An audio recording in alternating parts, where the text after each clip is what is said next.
नमस्कार दोस्तों, मैं डॉक्टर अतुल लोहिया।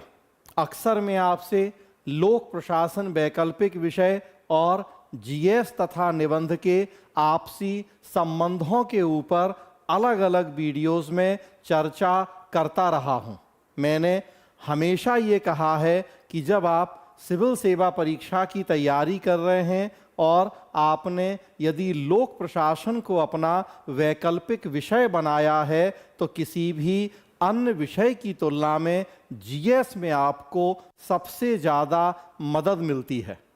लोक प्रशासन का सिलेबस भी किसी दूसरे विषय की तुलना में बहुत कम है और जीएस में इसका योगदान बहुत ज़्यादा।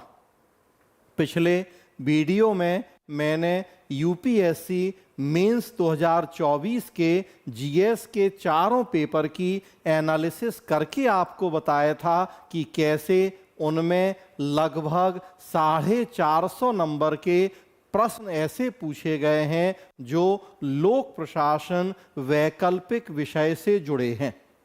और आज इस वीडियो में मैं इसके एकदम विपरीत स्थिति की आपसे बात करने जा रहा हूं। एकदम विपरीत स्थिति का मतलब कि यहाँ स्क्रीन पे आज हमारे सामने यूपीएससी मेंस 2024 का लोक प्रशासन का पेपर है, फर्स्ट पेपर और सेकंड पेपर, और मैं इसकी एनालिसिस करके आपको बताने जा रहा हूं कि इसमें जीएस के कितने प्रश्न पूछे गए हैं।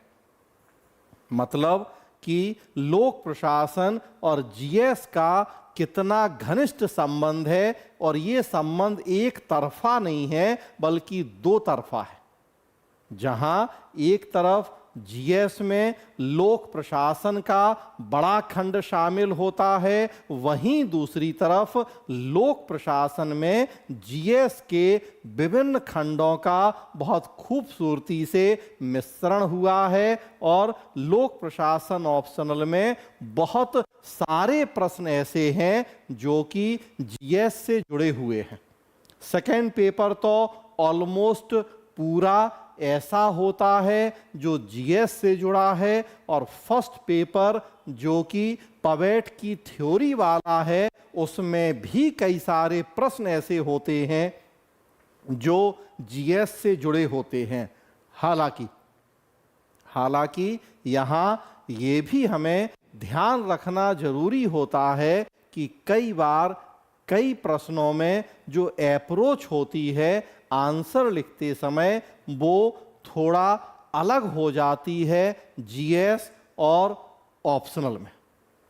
कई प्रश्न तो ऐसे होते हैं कि जिनमें बहुत अलग दृष्टिकोण रख पाना संभव नहीं होता, लेकिन कई प्रश्नों में हमें ये ध्यान रखना होता है कि वो प्रश्न जीएस में पूछा गया या ऑप्शनल में, और तब उसके अकॉर्डिंग हमें देखना होता है कि आंसर लिखते समय हमारी अप्रोच क्या होगी, तकनीकी भाषा के प्रयोग की स्थिति क्या होगी, या और दूसरी बातें कि हम फर्स्ट पेपर की थ्योरी से कितना लिंक करेंगे या नहीं करेंगे। जैसे जीएस में जब प्रश्न होगा तो हम लोक प्रशासन की फर्स्ट पेपर की थ्योरीज हैं उनसे उतना लिंक नहीं करेंगे, लेकिन जब लोक प्रशासन में वही प्रश्न लिखेंगे, सेकंड पेपर का प्रश्न होगा, तो फिर यहाँ हमें विशेष रूप से ध्यान रखना होता है कि हम उनको फर्स्ट पेपर की थ्योरी से कैसे लिंक करें। जब तक थ्योरी और एप्लीकेशन ये दोनों पार्ट एक दूसरे से कनेक्ट नहीं होते हैं, स्पेशली ऑप्शनल में, तब तक हमारे जो आंसर हैं बहुत अच्छे नहीं माने जाते, उनकी गुणवत्ता कम होती है और नंबर भी फिर उसी हिसाब से मिलते हैं। तो आगे बढ़ते हैं। फर्स्ट और सेकेंड पेपर लोक प्रशासन का हम एनालिसिस करके देखते हैं कि कितने प्रश्न हैं जो जीएस से जुड़े हुए हैं। जैसा मैंने बताया कि फर्स्ट पेपर का नाम है प्रशासनिक सिद्धांत या एडमिनिस्ट्रेटिव थ्योरी। इसमें लोक प्रशासन विषय से जुड़ी हुई थ्योरीज हम पढ़ते हैं, लेकिन उसमें भी बहुत सारे प्रश्न ऐसे हैं जो जीएस से जुड़े हुए हैं। तो एक एक करके हम प्रश्न देखते हैं और देखते हैं कि जीएस से संबंधित क्या है उसमें। खंड ए या सेक्शन ए, क्वेश्चन नंबर 1, इसमें ए है राजनीति प्रशासन द्विभाजन पर बहस अभी भी जारी है, जीएस से जुड़ा नहीं है। बी औपचारिक संगठन, ये भी नहीं। सी ग्रेप वाइन, ये भी नहीं। डी मुख्यालय क्षेत्र अभिकरण, ये भी नहीं। ई, जो ई नंबर क्वेश्चन है, फर्स्ट का ई, आप देखिए, मीडिया संस्थागत लेंस की अपेक्षा सामाजिक लेंस अधिक बन गया है, विश्लेषण कीजिए। Media has become more of a societal lens than institutional lens analysis. तो ये आपके जीएस का टॉपिक है। गवर्नेंस में, पॉलिटी में आपको रोल ऑफ मीडिया पढ़ना होता है, मीडिया की भूमिका, इनफैक्ट निबंध का भी टॉपिक है, और कैसे आजकल मीडिया एक्टिविज्म या मीडिया की सक्रियता का ज़माना है। मीडिया कैसे जो विभिन्न सामाजिक आर्थिक समस्याएं हैं, कल्याणकारी योजनाएं चल रही हैं, उनके बारे में जागरूकता फैलाने, समस्याओं को सरकार तक पहुंचाने, उनके समाधान के लिए सरकार के ऊपर दबाव बनाने में, जनता और सरकार के बीच में कैसे एक चेन या कड़ी का काम कर रहा है, उसमें सोशल मीडिया की भूमिका क्या है, इस बात पे फोकस करते हुए आंसर लिखा जाना है। तो जीएस का भी टॉपिक है, निबंध का भी टॉपिक है, और यहाँ प्रश्न पूछा गया है लोक प्रशासन में। इनफैक्ट जो फर्स्ट का डी है, मुख्यालय और क्षेत्रीय अभिकरणों के स्वस्थ संबंध प्रभावी संचार पर फलते फूलते हैं। डायरेक्टली तो नहीं कहूँगा, हाँ, लेकिन गवर्नेंस में जब आप सचिवालय व्यवस्था पढ़ते हैं, केंद्रीय सचिवालय, मंत्रिमंडल सचिवालय और प्रधानमंत्री कार्यालय, तो वहाँ से जुड़ा हुआ प्रश्न है ये मुख्यालय क्षेत्रीय संबंध का। तो डायरेक्टली तो मैंने कहा नहीं कहूँगा कि इस तरह का प्रश्न जीएस में पूछा जाएगा, हाँ, लेकिन गवर्नेंस में जो सचिवालय व्यवस्था पढ़ी जाती है उसी से जुड़ा हुआ है ये टॉपिक। आगे बढ़ते हैं। 2 का ए, मैकग्रेगर नहीं है जीएस में, मतलब 2 का बी देखिए आप, सुशासन शासकीय प्रक्रिया में आदर्शात्मक और मूल्यांकनात्मक विशेषताओं को जोड़ता है, टिप्पणी कीजिए। फिर सेकंड पेपर गवर्नेंस और फोर्थ पेपर एथिक्स से जुड़ा हुआ टॉपिक है। 1989 और 92 में जब वर्ल्ड बैंक ने गुड गवर्नेंस का कॉन्सेप्ट दिया, वहीं से बेसिकली शासन व्यवस्था में नैतिकता, सत्यनिष्ठा जैसी संकल्पनाओं पर बल दिया गया। जब तक हमें गुड गवर्नेंस का कॉन्सेप्ट नहीं पता, हम शासन व्यवस्था और उसमें नैतिकता के मुद्दों को कभी भी सही तरीके से नहीं समझ पाते, तो हम पढ़ते ही हैं गुड गवर्नेंस जीएस में, और वहीं से जुड़ा हुआ प्रश्न उसकी विशेषताओं से जुड़ा हुआ।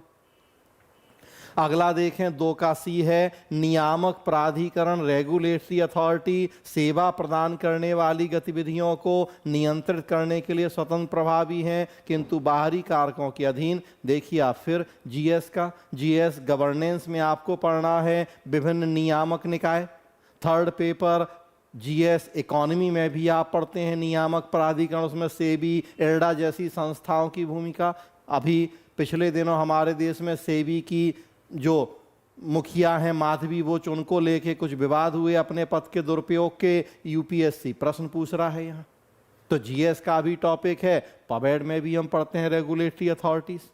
आगे बढ़ें, 3 का ए है, सामाजिक अंकेक्षण, सोशल ऑडिट। फिर बताने की जरूरत नहीं है कि जीएस का टॉपिक,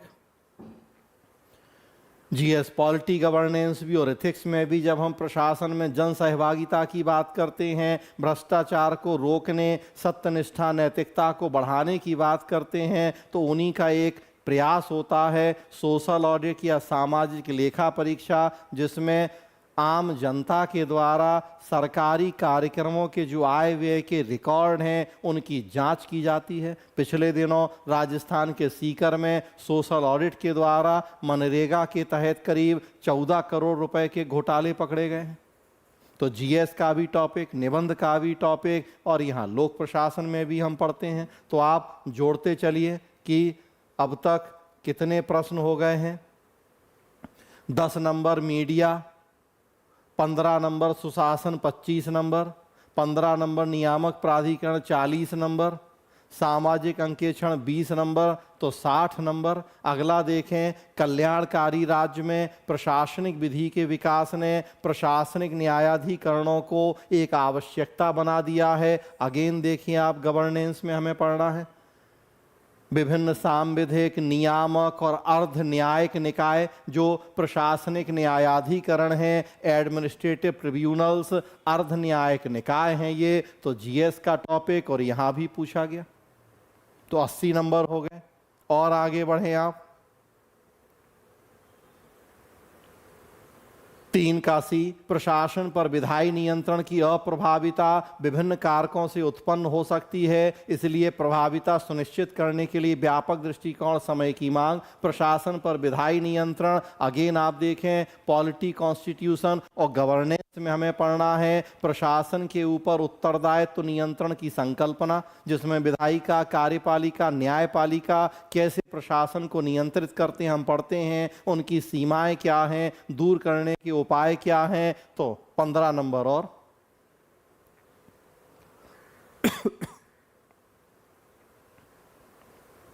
आगे बढ़ें,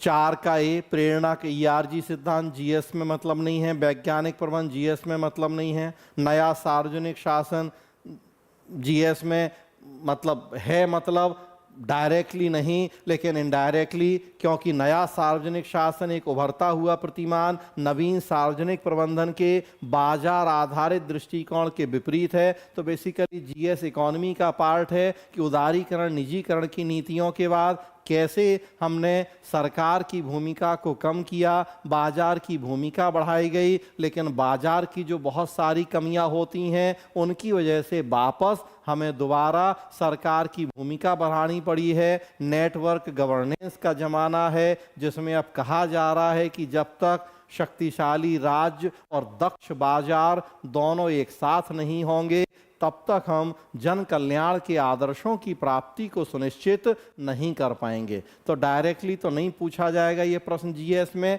हाँ, लेकिन इनडायरेक्टली एलपीजी बाजार की बढ़ी हुई भूमिका से जुड़ा हुआ टॉपिक है। आगे बढ़ें, 5 का ए, विकास विरोधी थीसिस नहीं है जीएस में। 5 का बी देखें, सिविल सेवकों को केवल वोट डालने या देश की चुनाव प्रक्रिया में भाग लेने की अनुमति दी जानी चाहिए। एथिक्स में आप देखें, लोक सेवाओं की आचरण संहिता और नैतिक आचरण संहिता हमें पढ़ना है, code of conduct, code of ethics, और उसी का पार्ट होता है कि लोक सेवकों को कौन कौन से राजनीतिक अधिकार मिले हैं या नहीं मिले हैं। तो एथिक्स का प्रश्न है। अगला 5 का सी, क्रिटिकल पाथ सीपीएम नहीं है जीएस में मतलब। 5 का डी, अंकेक्षण दोष ढूंढने के बारे में नहीं है, यह वित्तीय जानकारी की सटीकता और सत्यनिष्ठा सुनिश्चित करने के बारे में है। तो फिर जीएस इकोनॉमी भी और जीएस एथिक्स भी और पॉलिटी भी। जो सीएजी हम पढ़ते हैं पॉलिटी में, आर्टिकल 148 से 151 नियंत्रक महालेखा परीक्षक, उसी का काम है ऑडिटिंग या अंकेक्षण करना, तो वहां से जुड़ा हुआ है। जीएस इकोनॉमी में जब बजटीय प्रक्रिया पढ़ते हैं तो बजटीय प्रक्रिया का एक पार्ट होता है ऑडिटिंग या अंकेक्षण, तो वहां से जुड़ा हुआ है। और एथिक्स में जब हम शासन व्यवस्था में नैतिकता, सत्यनिष्ठा की बात करते हैं तो वहां से जुड़ा हुआ है कि अंकेक्षण वित्तीय जानकारी की सटीकता और सत्यनिष्ठा को सुनिश्चित करने के लिए है। तो देखिए कई जगहों से जीएस से जुड़ा हुआ है। अगला, लोक प्रशासन के अध्ययन में पारिस्थितिकी जीएस से मतलब नहीं है। 6 का ए देखिए, सरकार में जनता के विश्वास को बेहतर बनाने के लिए प्रशासनिक नैतिकता में नवोन्मेषी प्रथाओं को अपनाने की प्रवृत्ति जोड़ पकड़ रही है। एडमिनिस्ट्रेटिव एथिक्स पब्लिक एड में एक टॉपिक है और आपके जीएस का पूरा 4th पेपर यही है, एथिक्स इंटीग्रिटी। ई गवर्नेंस, फिर आप देखते हैं कि 2nd पेपर गवर्नेंस में आप पढ़ते हैं, उससे जुड़ा हुआ प्रश्न। अगला, प्रशासनिक व्यवस्था को आकार देने नहीं है जीएस में मतलब इससे। अगला, रिक्स का प्रिज्मेटिक मॉडल नहीं है जीएस में मतलब, लोक कार्मिक प्रशासन नहीं। राज्य के हस्तक्षेप, बाजार की स्वतंत्रता, उसी तरह का प्रश्न हो गया जो पीछे नया सार्वजनिक शासन वाला प्रश्न आप देख रहे हैं कि शक्तिशाली राज्य और दक्ष बाजार दोनों का होना जरूरी।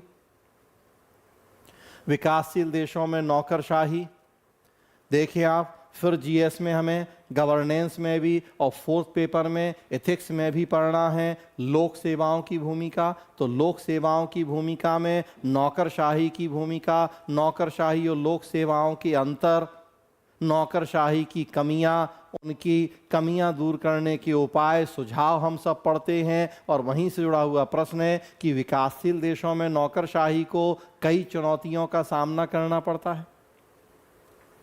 जब तक हम उन चुनौतियों से निपटेंगे नहीं, तब तक लोक सेवाओं या नौकरशाही को ज़्यादा उत्तरदायी, अनुकूलनशील और विकास की ज़रूरतों के अनुकूल नहीं बना पाएंगे। तो गवर्नेंस का टॉपिक है।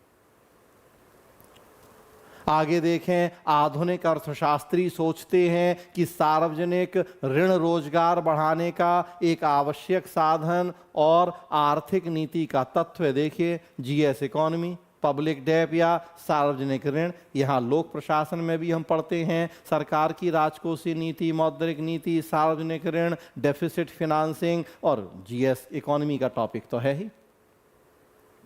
अगला देखें, जब तक नीति मूल्यांकन के लिए कोई ठोस तंत्र नहीं होता, नीति निर्माण प्रक्रिया निरर्थक बनी रहेगी। जीएस सेकेंड पेपर में सोशल जस्टिस का पार्ट कहें और या गवर्नेंस का, नीति निर्माण और क्रियान्वयन से जुड़े मुद्दे आपको पढ़ने हैं और वहीं से जुड़ा हुआ प्रश्न है।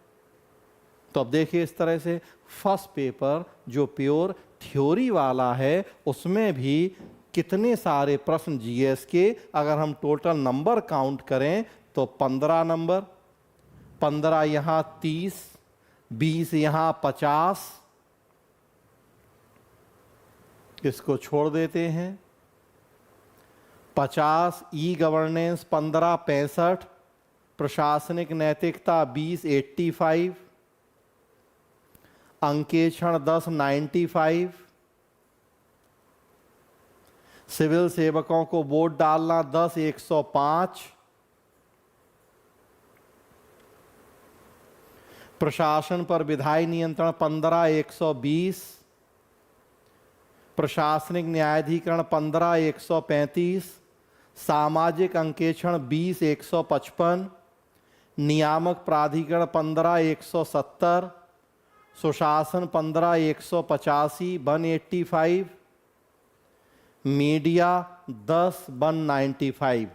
अराउंड 200 नंबर के प्रश्न जो जीएस से जुड़े हुए हैं। सोच के देखें, 250 नंबर का पेपर है ऑप्शनल का और लगभग 200 नंबर के प्रश्न ऐसे हैं जो जीएस से जुड़े हुए हैं। ऐसे टॉपिक जो आप जीएस में पढ़ते ही हैं, ज्यादातर टॉपिक निबंध से भी जुड़े हुए हैं। हाँ, मैंने कहा कई प्रश्न ऐसे होंगे कि जब लोक प्रशासन ऑप्शनल में रखेंगे तो थोड़ा सा हम अलग अप्रोच रखेंगे, पवेट की थ्योरी से रिलेट करेंगे, कुछ तकनीकी शब्दावली का प्रयोग ज्यादा होगा, और जीएस में लिखेंगे तो उतना नहीं। हाँ, लेकिन टॉपिक अगर देखें तो एडमिनिस्ट्रेटिव ट्रिब्यूनल, ओवरऑल टॉपिक की बात करें तो लोक प्रशासन का टॉपिक भी और जीएस का भी, रेगुलेटरी अथॉरिटीज जीएस का भी टॉपिक और लोक प्रशासन का भी। तो देखें, इस तरह से लगभग 200 नंबर फर्स्ट पेपर, और सेकेंड पेपर तो पूरा का पूरा। सेकेंड पेपर का तो नाम ही है इंडियन एडमिनिस्ट्रेशन या भारतीय प्रशासन। लोक प्रशासन का जो सेकेंड पेपर है उसमें हम भारतीय प्रशासनिक व्यवस्था के बारे में पढ़ते हैं, और एक आध दो क्वेश्चंस को अगर छोड़ दें तो लगभग सारे प्रश्न ऐसे होते हैं, सारे टॉपिक ऐसे हैं सेकेंड पेपर के जो आपके जीएस से जुड़े हुए हैं। लोक प्रशासन का जो सेकेंड पेपर है वो GS history, GS polity, GS economy, internal security, disaster management, social justice, इन सब का मिश्रण ही है हमारा सेकेंड पेपर इंडियन एडमिनिस्ट्रेशन। तो जीएस के ही सारे टॉपिक हैं उसमें। देखिए आप संक्षेप में, लोक प्रशासन सेकेंड पेपर, खंड ए सेक्शन ए। 1A लोक सेवाओं में नैतिकता। अगेन देखें, शुरुआत करें, कौटिल्य की अर्थशास्त्र का मुख्य सरोकार है। सबसे पहले कौटिल्य ने ही बात की थी शासन में नैतिकता, अपने अर्थशास्त्र ग्रंथ में भी, और अलग से चाणक्य नीति नाम की पूरी एक किताब लिखी थी जिसमें ढेरों नैतिक सिद्धांत दिए उन्होंने, जो शासन में बैठे लोग, आम जनता, स्त्री पुरुष बच्चे बूढ़े, सबके लिए बहुत सारे नैतिक सिद्धांत दिए हैं कौटिल्य ने। तो शासन व्यवस्था में नैतिकता की हम सर्वप्रथम शुरुआत अगर अपने देश की बात करें तो कौटिल्य के अर्थशास्त्र से ही मानते हैं। देखिए 4th पेपर एथिक्स। अगला, मुगल प्रशासन स्वभाव से केंद्रीकृत था। जीएस हिस्ट्री, केवल प्रश्न के नाम से ही आप खुद पता लगा सकते हैं कि जीएस में कहाँ पढ़ते हैं आप चीजें।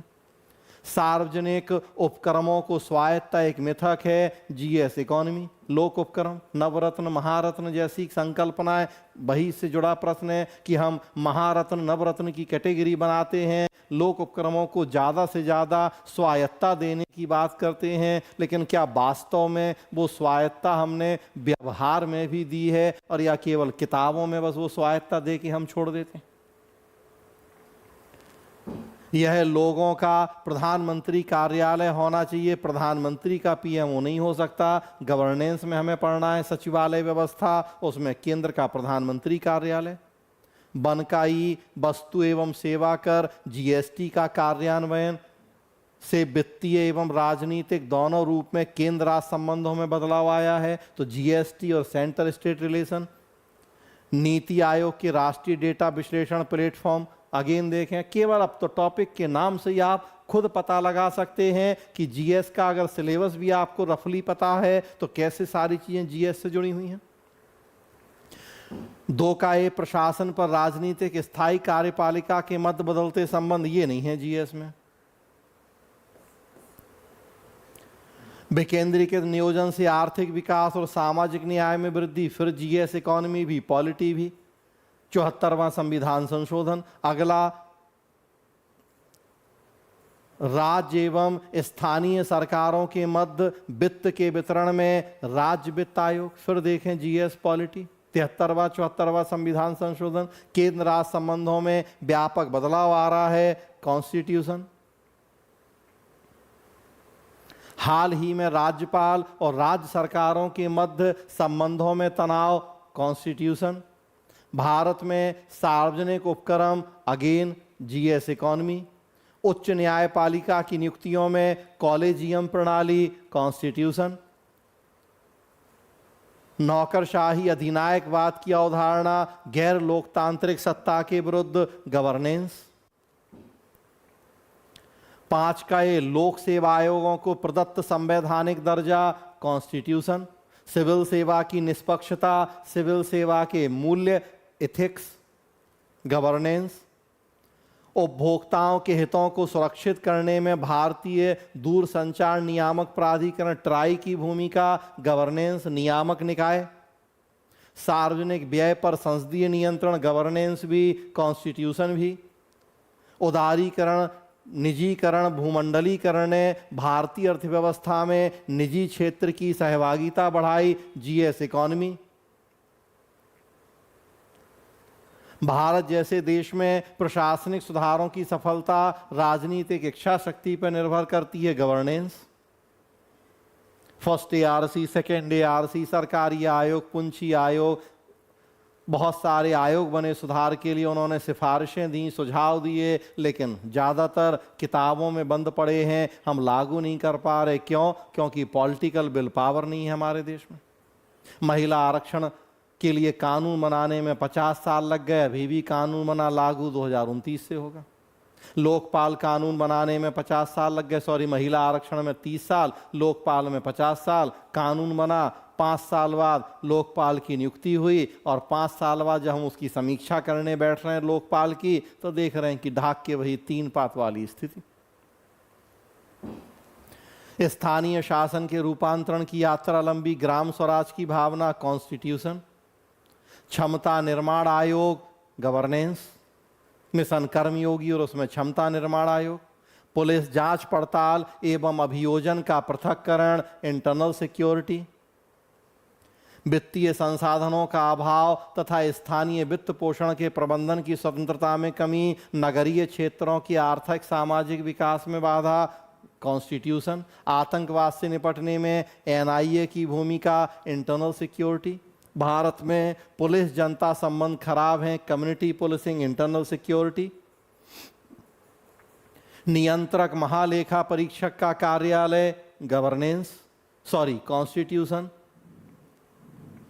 गठबंधन शासन में प्रशासन की समस्याओं का समालोचनात्मक परीक्षण, पॉलिटी, कॉन्स्टिट्यूशन। तो देख लीजिए पूरा सेकंड पेपर आपके सामने है, केवल एक प्रश्न जो आप जीएस में नहीं पढ़ते हैं, अदरवाइज सारी चीजें आपको जीएस में भी पढ़नी हैं। बस बार बार कह रहा हूं कि कुछ प्रश्नों के आंसर इसमें ऐसे होंगे जिनमें जब हम ऑप्शनल में लिखेंगे तो थोड़ा सा अप्रोच अलग होगी, और जीएस में लिखेंगे तो अप्रोच अलग होगी। ऑप्शनल में थोड़ा हम फर्स्ट पेपर की थ्योरी से जोड़ेंगे, थोड़ा हम केस स्टडीज शामिल करेंगे, हालांकि केस स्टडीज तो जीएस में भी आपको शामिल करनी है, थोड़ा तकनीकी शब्दों का प्रयोग यहां ज्यादा होगा, कई आंसर में थोड़ा डेप्थ ज़्यादा होगी ऑप्शनल वाली। हालांकि आजकल तो जीएस के प्रश्नों की गंभीरता ज़्यादा होती है ऑप्शनल की तुलना में। तो बस एक प्रश्न 2 का बी कि प्रशासन पर राजनीतिक और स्थायी कार्यपालिका के मध्य बदलते संबंधों के प्रभाव का परीक्षण कीजिए। अगर इस एक प्रश्न को छोड़ दें तो सारे प्रश्न आप देख रहे हैं कि जो आपको जीएस में पढ़ना है पढ़ रहे हैं। तो अब ऐसी स्थिति में लोक प्रशासन से बेहतर वैकल्पिक विषय कोई दूसरा नहीं होता है हमारे लिए। कम सिलेबस और भूमिका बहुत ज़्यादा, केवल 500 नंबर का ऑप्शनल तैयार नहीं होता, लगभग उतनी ही मदद हमें जीएस में मिलती है। जीएस पढ़ते हैं तो ऑप्शनल में बहुत मदद हो जाती है, और ऑप्शनल पढ़ते हैं तो जीएस में। तो लोक प्रशासन और सामान्य अध्ययन का जितना घनिष्ठ संबंध है आपस में, शायद किसी दूसरे विषय का नहीं। तो आज के इस वीडियो में इतना ही। आपको ये वीडियो कैसा लगा अपने कमेंट करके बताएं।